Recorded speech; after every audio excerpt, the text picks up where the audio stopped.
So Elizabeth Darnes, she's another Reconstruction artist, and she did the famous, what do people call this one again? This one's got a funny name, I'm trying to remember.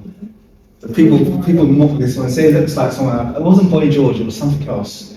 Looks like Miley Cyrus. There you go, that's a better one. So she's famous for the Miley Cyrus Tutankhamun. Right, and this is actually probably the most famous reconstruction of Tutankhamun. A lot of people think that's what he looks like as a result of this reconstruction artist. So, I've asked the question here, to bust or not to bust? The gender is the question. What do I mean?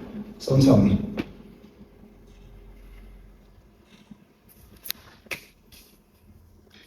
What do I mean? To bust or not to bust? Or is it a racist depiction or is it not? No? Good question. Good guess there. Good guess. Go on. Is it like to take the busts and do justice to what they look like in the statuettes, or to decide not to do that? Exactly. What we're looking at here is an inconsistency in approach. So we've got the same reconstruction artist, okay? Has been given a mummy. In this case, she's been given a mummy called KV35 Younger Lady, who, by the way, is not Nefertiti. Is not Nefertiti, but when they did this, they thought it was Nefertiti. And in this one, she's been given the mummy of Tutankhamun. So in both cases, the reconstruction artist has been given the mummy. In case number one, thinking that it was Nefertiti, she's taken Nefertiti's statue and she has done everything she can to make it fit the statue. Even though they're not compatible because different people and because Nefertiti didn't look like that, by the way. Fake statue, we'll come to that. Right. She's done everything she can to make them compatible with one another. And that's as close as she could get with that mummy to this statue. Same reconstruction artist is given the mummy of Tutankhamun, has in the region of about 200 accurate portraits of Tutankhamun, not interested in the slightest. I don't need Tutankhamun's statues. What do you give me that artwork for? That's useless. I can build it just with his skull and pure imagination. Why the difference in approach? Why the difference in approach? What's going on there? Why is it one, she's decided it has to look like that, and then the other, she's decided it doesn't look anything like that? What's motivating this choice here? You could say, go on. Racism, absolutely. Racism has motivated this choice. Egyptology, modern Egypt has decided they like this statue of Nefertiti. They've decided that's what Nefertiti absolutely looked like, and they're not going to have any other way from it. This is the face of Nefertiti. This is the best art that's ever come out of ancient Egypt, apparently. I don't even think it's that good. I've seen it in life. Okay, I think it's kind of like middle of the range. There's much more detailed artworks in this one. But this is the one, it's definitely Nefertiti. Whereas Tut's mannequin, or his golden mask, which is an exquisite piece of art, by the way, wasn't good enough to produce the face of Tut. This is an inconsistency we're seeing here. And this inconsistency is due to racism, okay? Because Tut's mannequin looks like what? You can say it. It looks like a black boy, yeah? Tut's mannequin looks like a black African boy. There's no two ways about it. Unless you're blind, yeah, you could just pop that boy in Rwanda, right? You know, and just blend in and disappear, okay? That's just a fact, okay? We know that's the case. So, what was wrong with this picture? So this is the skull they created to KV35. This is the KV35 Younger Lady, which is the mummy that was used to produce this. Now, I did a short about this, and I said essentially this looks like, and I don't mean this in any offensive way, but this looks like a post-op Kardashian. Okay? Everything's wrong with this, and I'll tell you what, I mean, you guys probably spotted it. The cheeks, they look like they got collagen. Okay? Cheeks look like they got collagen, the lips look like they got lip filler, because these features don't match the phenotype of the person they're trying to put them in. Okay? These features don't come naturally, not offensively, with this complexion. They don't come naturally. These are African features. You're seeing full zygomatic region, which is the cheekbone here. We're seeing prognathism, which I've already spoke about, the protrusion of the jaw. We're seeing full lips. Okay, you're seeing a protruding occipital, once again, that cocoa head, and you're seeing dolichocephaly, a narrow face. Okay, these things are very regional to Africa. Very, very regional to Africa. They don't fit Eurasians, which is why this doesn't look like a natural human being. So someone who maybe undergone too much surgery. Doesn't look like a normal, I don't think we'd ever walk past someone who looks like that. Unless, you look at them like, yeah, a bit of, This is my reconstruction of Nefertiti based on her statue. I don't think it's the same person, but notice she has similar features anyway, regardless. Okay? That's full cheeks, full lips, everything matches the complexion. Okay? You don't think that this person's undergone surgery because these are just kind of African features, things that we see every day on the African continent. So that's the difference. Trying to make something African fit a racial stereotype or a racial agenda. And this is why Tutankhamun wasn't used. If you guys didn't need any prompting, if you look at all of his artwork, okay? These are a couple of reconstructions that I've done. If you look at his artwork, always presenting like a young African boy. He's very consistent with his use of complexion or tone. Okay, it's always that strong reddish brown. On his golden mask, he has red eyes, which is another African trait. It's a trait that's an expression of melanin, high melanin. You see it a lot, once again, in continental Africa. Okay, when people are relatively dark skinned, you'll find they have reddish eyes, and that's an expression of melanin through the eyes. They detailed that on his mask. Okay, that's an African trait. The consistency of the, by the way, even this statue, which looks like a normal African complexion, quite similar to your complexion, this statue over here, even that statue has been lightened.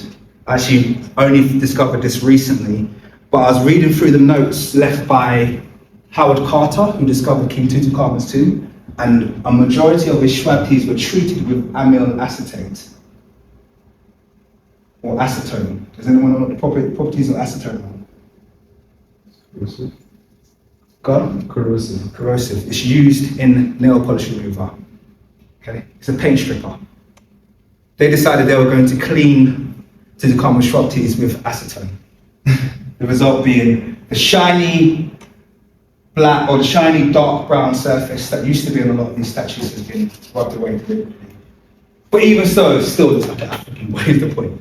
So we have the Africanity of Tutankhamun, which is why his portraits were not seen or deemed good enough to use for the reconstruction, yet the single portrait of Nefertiti was enough for them to make an entire reconstruction based on it. You can see the double standards here. Same reconstruction artist, same commissioning body, different approaches. So, many faces of Tutankhamun, once again going back to that question. So the many faces of Tutankhamun, going back to that question that we asked earlier. Art versus science. Okay, we should be able to give one skull to several different people and they should all come back with the same thing. On the subject of Tutankhamun, there have been a plethora of forensic reconstruction attempts, some of which I have depicted for brevity. And Carolyn Wilson mentions that there have been 8 to date, official reconstructions of Tutankhamun. So I've put 6 up there. Which one of these is forensic is my question. Are any of these forensic? Remember, we're talking about science here. Why are we coming back with completely different faces? What's the one thing that these reconstruction artists have all agreed upon? Skin tone, his race. The only thing that they agree upon is his race. Okay, he has to look Eurasian.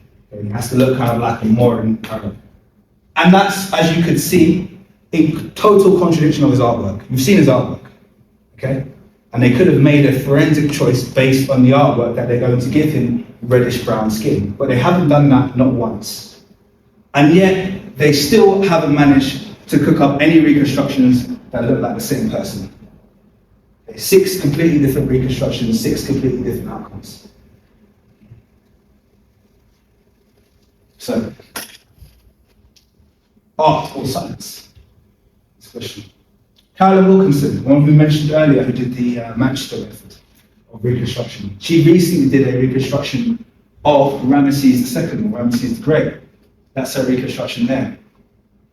And I'm going to give you a quote that she said, which I found, honestly, very unprofessional and a bit disturbing. She said, depicting the face of such an important ancient Egyptian pharaoh stimulates national pride and cultural knowledge transfer. I didn't like that quote one bit when I read it.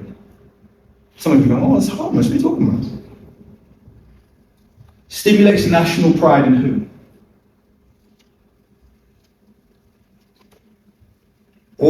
Did it stimulate national pride in all Egyptians? Egyptians in us one? Yeah? Does it stimulate national pride in Luxor? Or does it stimulate national pride in Cairo? Where are they trying to stimulate national pride? As a scientist, forensic artist, should she be trying to stimulate national pride? Or should she be trying to create exactly what this person looked like in life? That's the question. Dozens of Ramses II's very consistent busts were deemed to be unhelpful. Once again, Ramses II is the most depicted individual in world history. Not just ancient Egypt, world history. We have more statues of Ramses II than any other individual, and yet not a single reconstruction artist has thought, I'm going to try to employ the face of Ramses II as, shown in his artwork when I do his reconstruction. None of his portraits matter. Some of these are new, by the way. I'm actually quite proud of all of these images I took. So this one was taken at the new Grand Egyptian Museum in Cairo. This one was taken at the Old Museum in Cairo. And this one was taken at the British Museum. You guys might have seen this across there. Okay. But what you'll notice is that when you say they're quite consistent, those 3 images, I'm kind of seeing the same individual there.